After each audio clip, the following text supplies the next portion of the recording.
अपने आसपास की तमाम ताज़ा तरीन खबरों को जानने के लिए सब्सक्राइब करें जोशीला न्यूज़ नेटवर्क को। बेल आइकन को जरूर दबाएं लेटेस्ट न्यूज़ अपडेट के लिए।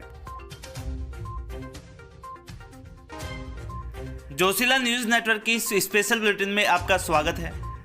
आज हम आपको एक ऐसी शख्सियत से रूबरू करवाने जा रहे हैं जो न केवल देश में बल्कि विदेशों में भी अपनी कला का लोहा मनवा चुके हैं, लेकिन इस कोरोना महामारी में अपनी कला को कैसे बचाए रखें इसके लिए संघर्षरत हैं। दरअसल जोशीला न्यूज़ नेटवर्क के प्रधान संपादक मयंक जोशी ने लोकगीत कलाकार अमित चौधरी से खास मुलाकात की और कोरोना काल में लोक गायक कलाकारों के सामने किस प्रकार से समस्याएं खड़ी हो रही हैं इस बारे में गहन वार्तालाप की। कोरोना काल में लोक गायक कलाकारों के सामने जीवन यापन के लिए एक बहुत ही बड़ी समस्या खड़ी हो गई है। सभी प्रकार के सांस्कृतिक कार्यक्रमों पर रोक लग जाने से लोक गायक कलाकारों के रोजगार भी खत्म हो गए हैं। बहुत से कलाकार जो पार्टी में म्यूजिशियन आदि का काम दिहाड़ी पर करते थे, वो कलाकार अन्य दिहाड़ी मजदूरी की तलाश में भटक रहे हैं, लेकिन कोरोना काल में उनको अन्य मजदूरी भी नहीं मिल पा रही है। ये कलाकार स्टेज के माध्यम से अपना हुनर दिखाकर परिवार का पालन पोषण करते हैं। कोरोना लॉकडाउन के इस कठिन समय में ये सभी लोकगीत कलाकार अपनी आय का पारंपरिक साधन खो चुके हैं और अब दिहाड़ी मजदूर की तलाश कर रहे हैं। इसी क्रम में राजस्थान के अलवर जिले के नीमराना कस्बे में रहने वाले अमित चौधरी से हमारे संवाददाता मयंक जोशीला से विशेष वार्ता में उन्होंने लोक गायक कलाकारों की आपबीती बताई। अमित चौधरी सहित इनकी पूरी टीम को हर समय इंतजार रहता है कि किसी त्यौहार समारोह या अन्य पावन मौके पर उन्हें कोई आमंत्रण देगा जहां वे अपनी कला का प्रदर्शन कर सकेंगे। आपको बता दें, चौधरी पेशे से लोक कलाकार हैं और उनके परिवार की आजीविका इसी पर निर्भर रहती है। उन्होंने बताया है कि मुझे कोई अंदाज़ा नहीं है कि इस साल की सारी एडवांस बुकिंग कैंसिल होने के बाद भी मैं अपने परिवार का भरण पोषण कैसे कर पाऊंगा। लोक गायक कलाकारों की कमाई का एक सीजन मार्च से अप्रैल पहले ही चला गया है। एक लंबे इंतजार के बाद हमें रोजगार के अन्य साधनों की ओर रुख करना होगा। मुझे उम्मीद है कि हमारे काम को तेजी मिलेगी। हालांकि कुछ देर बाद सोचते हुए वह कहते हैं कि मुझे यकीन नहीं है कि हमें परफॉर्मेंस के लिए आमंत्रित किया जाएगा। राजस्थान में 7 समुदायों को पारंपरिक लोक संगीतकारों के रूप में वर्गीकृत किया गया है। इन सभी समुदायों के कलाकारों की आजीविका कोरोना वायरस महामारी के कारण प्रभावित हुई है। महामारी के कारण कई सामाजिक समारोह या तो रोक दिए गए हैं या वे रद्द हो गए हैं। 24 मार्च को हुई देशव्यापी लॉकडाउन से पहले मार्च में होली समारोह रद्द किया गया था, लेकिन अब लॉकडाउन में बिना किसी आय के इतने बड़े परिवारों को खिलाना पिलाना कठिन हो रहा है। साथ ही चौधरी ने कहा, मेरी टीम में 20 सदस्य हैं और सबकी रसोई एक में ही है। सबके भरण पोषण की जिम्मेदारी भी मेरी ही बनती है, लेकिन जितना कमाया था वो अब पूरा खत्म हो चुका है। सरकार की तरफ से भी हमें किसी भी प्रकार का कोई लाभ नहीं मिल पा रहा है। लॉकडाउन से संगीतकार और कलाकार बुरी तरीके से प्रभावित हुए हैं। जिंदा रहेंगे तो कला भी दिखा पाएंगे। लॉकडाउन में बेरोजगार हुए चौधरी ने बताया, हालांकि हम सब इस बीमारी के खतरे से भी परिचित हैं, इसीलिए आमजन से अपील करते हुए कहा, महामारी से बचने के लिए सोशल डिस्टेंसिंग का पालन करना जरूरी है। सभी अपने घरों में रहें, अति आवश्यक कार्य होने पर ही घरों से बाहर निकले, मास्क का प्रयोग करें और अपनी बारी आने पर वैक्सीन जरूर लगवाएं।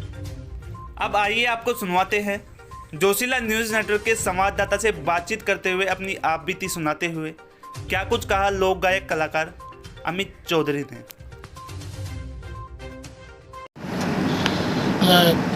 हर चीज़ हर तरफ से आपके प्रोग्राम बनते हैं, तो आप किस तरह से अपना जीवन यापन, किस तरह से अपना खर्चा निकाल पा रहे हैं?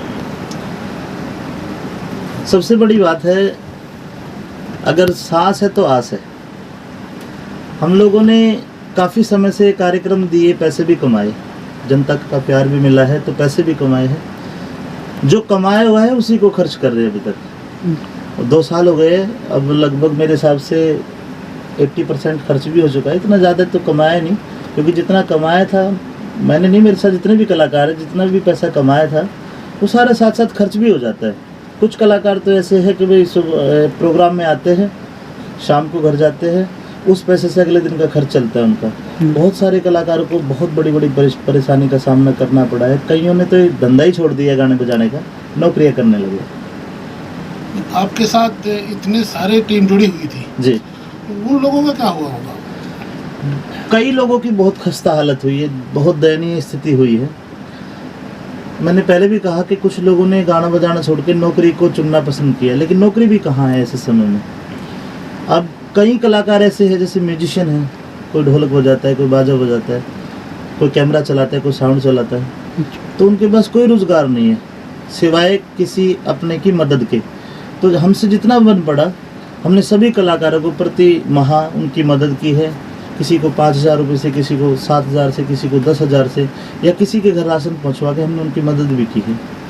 लेकिन साथ के साथ कुछ कलाकारों ने गाने बजाने के साथ साथ दूसरा धंधा भी शुरू कर रखा था, तो उनको कम मुसीबतें हुई है, और जिनका धंधा शुरू था, काम धंधा शुरू था, वो दूसरे कलाकारों की मदद कर रहे हैं, तो उनका भी बहुत बड़ा योगदान रहा है इसमें। अगर इसी तरह से लॉकडाउन चलता रहा, इसी तरह महामारी ने अपने पैर पसार लिए, तो उसके बारे में आगे क्या सोचा, आगे क्या सोचा? देखिए, इस बात को सोच के रूह कांप जाती है। अगर ऐसा ही चलता रहा तो मेरे हिसाब से लाइव स्टेज कार्यक्रम बंद हो जाएंगे, क्योंकि आप देख सकते हैं मास्क हमारी ज़िंदगी का हिस्सा बन चुका है। मास्क से अलग सैनिटाइज़र, जो कभी नाम ही नहीं सुने हमने, कभी सुने मास्क क्या चीज़ होती है, सैनिटाइज़र क्या, लेकिन आज की डेट में बहुत अहम और ज़रूरी, और सरकार की तरफ से भी गाइडलाइन हो गई कि ये ज़रूरी है। और साथ के साथ सोशल डिस्टेंस, ये बहुत ख़तरनाक चीज़ कलाकारों के लिए हुई है, क्योंकि इसमें जब तक पब्लिक नहीं जुड़ेगी, जब तक कलाकार क्या करेगा आगे। अब ऑनलाइन सिस्टम है, जैसे यूट्यूब चैनल है, फेसबुक पेज है, वहाँ पे हम अपना जौहर दिखा सकते हैं, लेकिन जो मज़ा आनंद पब्लिक में है जाके, वो मज़ा यूट्यूब पे गा के रिकॉर्डिंग करके फिर शूटिंग करके उसमें नहीं हो पाता, और फिर रिकवर भी नहीं हो पाता। तो मेरे हिसाब से, जैसा कि आपका सवाल है कि अगर यही चलता रहा तो क्या होगा, तो मेरे हिसाब से ये संस्कृति के लिए बहुत घातक चीज़ होगी। हम लोग सब कुछ ख़त्म से ही होता दिखाई दे रहा है अगर ऐसा कुछ हुआ तो। भगवान से दुआ आप ये कीजिए कि ये काम कभी बंद ना हो, क्योंकि लोक विदा है, हमारी संस्कृति है, तो हमारा वजूद है। नहीं, आप यूट्यूब और ये सोशल मीडिया पे आप जो डाल रहे हैं, जी ये तो आपका हुआ जी। लेकिन आपके साथ जितने लोग जुड़े हुए हैं उनका जी। क्या होगा? मेरे साथ जितने लोग जुड़े, जैसे कि मेरा चैनल है Antil film private limited company है, मैंने समय रहते साथ के साथ ये काम कर लिया। जो मेरे साथ कलाकार है, अभी मैं उनके लिए ऑफ़र दे रहा हूँ कि वो आए, वो गाए, मैं उनके आने जाने का किराया समेत जो उनका मेहनतान है वो भी दूँ, उनकी वीडियो बना के यूट्यूब पे डालूँ। किसी कलाकार की वीडियो नहीं भी चलती है, वो दोबारा मेहनत करे और चल जाती है, तो फिर उसकी रॉयल्टी के रूप में मैं उसकी दोबारा मदद करूँगा, क्योंकि मेरे पास पैसे आएंगे तो मैं दूंगा, और नहीं आएंगे तो मैं कहाँ से दूंगा। आज एक गायक कलाकार होने के नाते आप दुनिया को किस तरह देखते हैं? दुनिया में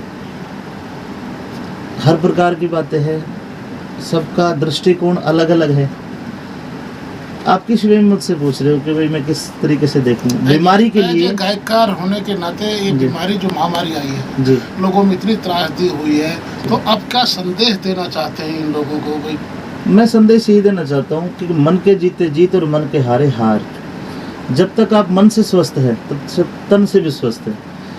विडम्बना तो है, बहुत बड़ी महामारी है, बहुत लोगों ने अपने लोगों को खोया है। मैंने अपने गुरु को खोया है, सतपाल दोसा जी का भी निधन हुआ है, बहुत सारे यारे प्यारों को खोया है। लेकिन मेरा यही संदेश है कि आप लोग मन से मत टूटिए। अगर बीमारी आई है तो वो जाएगी ज़रूर, क्योंकि उदय के बाद अस्त ज़रूर होता है। लेकिन आगे और भी बहुत सारी बीमारी आ रही है, कई ब्लैक फंगस है, येलो फंगस है, और भी बीमारी आएगी।